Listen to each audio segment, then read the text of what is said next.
This is the need of the hour right now in this season of viral fevers and cold and cough. Many parents might be in distress thinking about their children's problems, how to help my child deal with fever, cough, cold at home.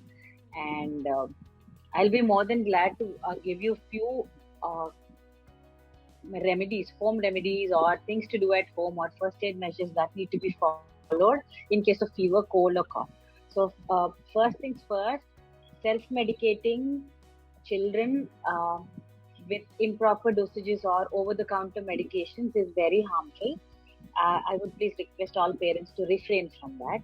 And in case of fever, the first and foremost important thing is appropriate control of temperature. So temperature in the sense we need to check the temperature with a digital thermometer and not with the help of a hand or any other source. Like you cannot touch a child's forehead and decide that he needs fever medication. It's always advisable to check the child's temperature, and based on the temperature readings, the parent needs to give appropriate dosages of paracetamol to control fever.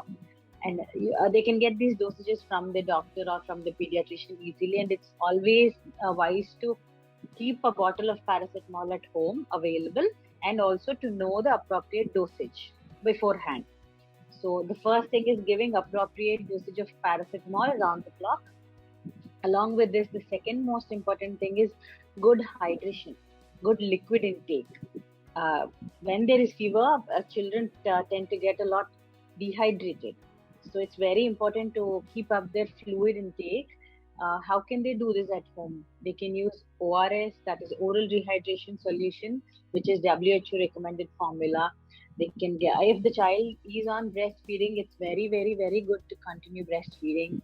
If not, they can give fresh fruits, something like soups, or coconut water or buttermilk to maintain their hydration. Maintaining hydration is as important as controlling the temperature when the child is running a fever. And I wouldn't suggest giving beverages like glucose, glucon-D, or sugar water, because they are not going to rehydrate the child. Instead, they're going to pose more problems.